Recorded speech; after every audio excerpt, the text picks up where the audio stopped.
week's COVID-19 shared mobility briefing. I'm Jesse Halfon from Dykema, and I'm an attorney working in automotive products liability and advanced transportation. Today we have Alex Farron, co-founder of the company Blumorph. They've developed a product that uses UV light as a car disinfection unit for automobiles. Thanks for joining us, Alex. Thank you for having me. So why don't you just start off by telling us a little bit about how you came to the UV space and founding this company, or co-founding it? Sure. So probably about 10 years ago or so, I'd say I was working as a chemist. My background is biochemistry and toxicology. So I was working in the food and beverage industry as a chemist, and I saw there was an opportunity to drastically cut out chemical disinfectants in water. Upon further research, there are no solutions on this, and because of my background as a biochemist, we had dealt with and used UVC light a lot in the laboratory. So at that point, I co-founded it, or I found basically an optical scientist. He's a very senior scientist he worked in Lockheed Martin. His last position was director of optical medical devices at Abbott Labs. So very experienced optical scientist. And what we did is we worked together to come up with an algorithm that can basically look at how a light is positioned, the distance to the target surfaces, the desired microorganisms that you want to kill, so the light required to get that kill or inactivation rate, and of course the output of the lamp. So from all that, we're able to look at different scenarios, different operational requirements, and kind of determine a solution that's very consistent in delivering a specified, targeted dose. They call it fluence, but a specified targeted dose of ultraviolet light. So, we wanted it to be as user-friendly and as safe as possible. So basically the height is adjustable. So what you would do is you would unroll the window of, say, the driver's side of the vehicle, and you would adjust the height of the boom and insert the emitter, which, basically we put in the longest lamps we could get. And the longer the lamp, the more powerful it is. And we put 3 lamps in that. We wanted to maintain a narrow profile. And you bring it right up to the car.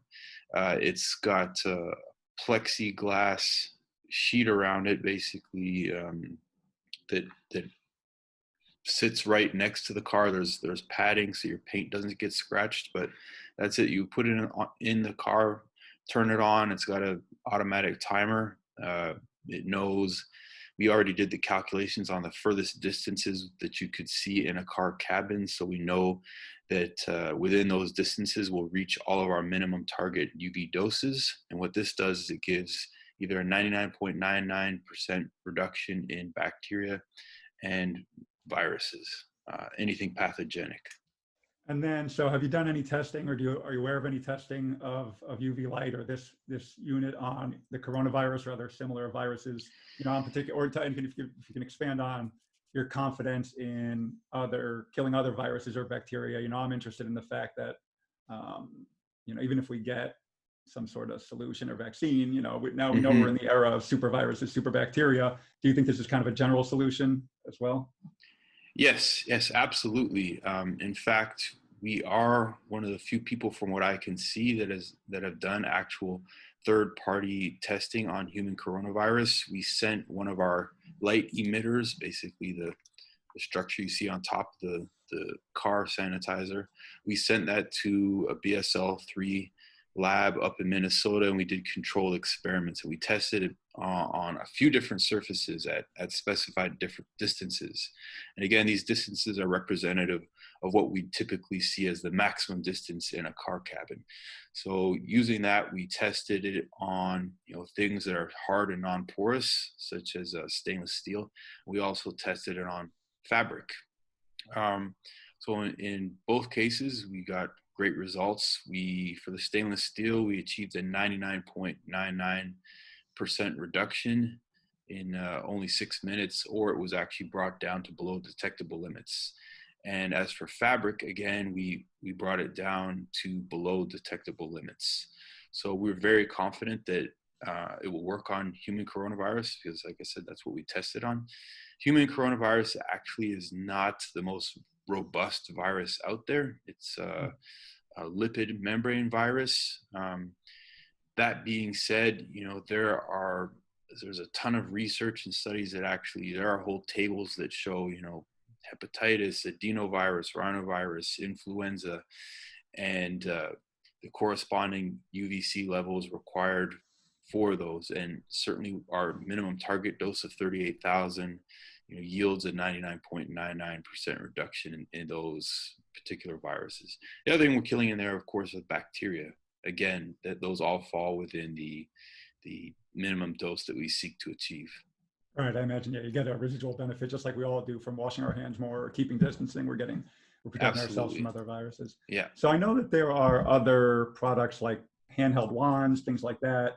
Can you tell me how your product is differentiated from that, or what the benefits of each are? Yes, or absolutely. The drawbacks. Yeah, I'm happy to. So the thing about UVC light is it's completely dependent. Its effectiveness, I should say, is completely dependent on achieving that minimum dose of light, and that is dependent on a few factors. It's dependent on distance, since the intensity of the light varies exponentially with the distance. It's dependent on the UV output itself. So the more powerful a bulb you have, the better for getting something done in a short amount of time. And then again, I just mentioned it's dependent on time. So you have those three factors that you have to take into account besides orientation. So our system, we have it, we know where it's positioned within the vehicle. We know the greatest possible distances. So anything under those distances will actually receive a greater dose than the minimum required distance. Whereas something like a UV wand, which I see is quite popular these days, the issue with that is, first of all, most of them are underpowered because you need a fairly large battery to power any bulb of significant output.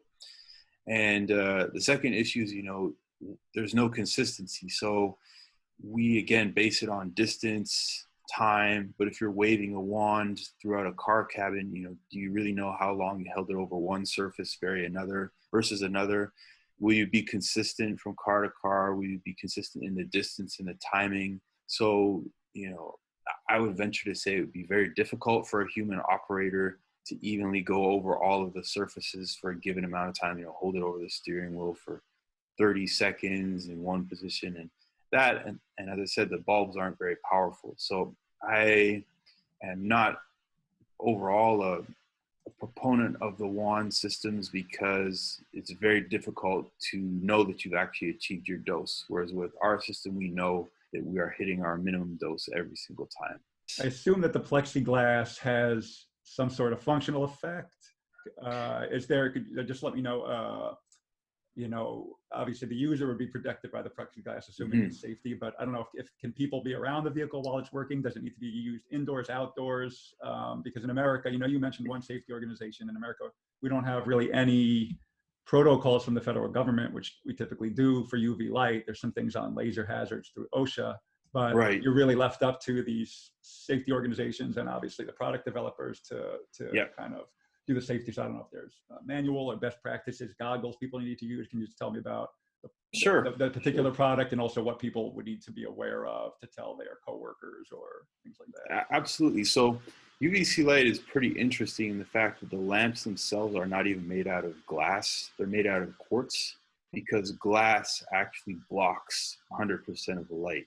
And that pretty much goes for almost any plastic. There are very few specialized plastics. We actually use one of them to sleeve our lamps so the UV can penetrate or can propagate through without being diminished too much in power. And that's the polymer called FEP. But plexiglass, that blocks 100% of the light, as does glass. So if it's in your car, you can literally look at the unit operating, you'll be completely protected. The way we designed it is so that the plexiglass sits right next to the vehicle, and that's why we have the pads around the edges so that it won't scratch the paint. So basically the user and everyone else is protected. Interesting you mentioned OSHA as well. Although I'm not going to recommend it, there are no OSHA requirements for UVC light since it's not an ionizing form of radiation. So overall, it is quite a safe technology. I would not stare at it for any amount of time without being protected, or have too much skin exposure. But again, there'd be some damage, but it would take a while. It would depend, of course, on the output and the distance from the light source. But overall, it's pretty safe. That's why there are no OSHA requirements for it. Before COVID hit, we were working on the healthcare industry and developing units for that, and we still are. And we've actually had some units that we've sold into the healthcare business, to nursing homes as well, to dental offices. So it can be used in a number of applications. This unit, we wanted to design for vehicles in particular, where you could just wheel a vehicle up, do a 6-minute cycle on a car, maybe a 9-minute cycle on an SUV, and then that's done. So we try to make it as user friendly as possible. We've done tests on actually public transit systems. We did tests in a car, basically to see the bacteria that was present before and present afterwards on different surfaces, like radio buttons, door handles, steering wheel, seats, headrests, all of that. And we saw significant reductions in everything. Interesting. Yeah, ozone, it might be for the advanced class another time, but I did want to ask you about far UV light. Again, this is another term. People are just, hearing these things for the first time. Can you tell us anything about far UV light, if that would be a useful application for vehicles, other surfaces? Is that overserved? Is it more expensive? Like, what are the pros and cons from your perspective on far UV? Sure, there are definitely some pros. I think it's a great technology. Briefly, the difference is that the lights that we use, or the HVAC industry uses, or most, I'm not going to say all, water purification systems use, is something called, it's basically like a fluorescent tube, but without the coating. So it's a low pressure amalgam lamp. And the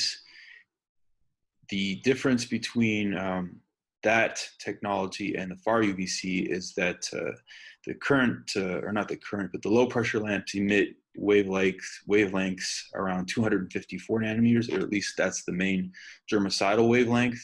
The main germicidal wavelength for far UVC is 222 nanometers. So it's a little bit less. The huge advantage of that, and not necessarily in a fleet operation, is that there's a remarkable amount of evidence and studies coming out of Columbia University and other places showing that that the far UVC could actually be used in the presence of people. So it does not damage skin at all. It does not impact your eyes, where, like I said, if you looked or expose yourself sufficiently to the 254 nanometer light, you would start to get some damage. So the far UVC has that advantage.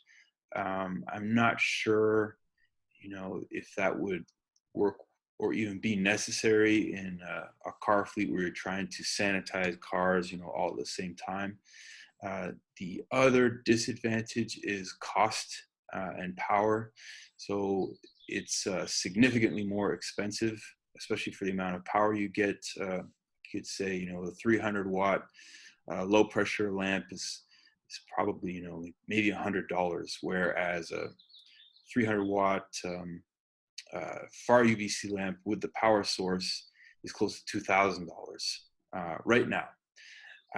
That being said, like I said, I do believe it's a great technology for the future. It's pretty much equally as effective as the 254 nanometer wavelength in its germicidal effect.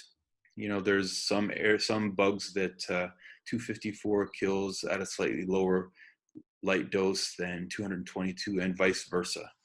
However, I don't see it necessarily as the best option for just doing rows upon rows of cars. You could have a permanent miniature install, perhaps. That would involve retrofitting all the vehicles with a light, which which is actually might be the way of the future. But for as it is right now, I think it's not necessary for the application we're doing. Great. It's all really good information. I know I'm learning a lot. Got to go back to the chemistry textbooks if I want to get into any more. But I think you've answered a lot of questions that people would be interested in. If anybody wants to follow up with you or with Blue Morph, what's the best way to get in contact with you or learn more? The website's a great way. Bluemorph.com has all of our phone contacts on there as well. You can send email inquiry. So that would be the easiest way to get through to us.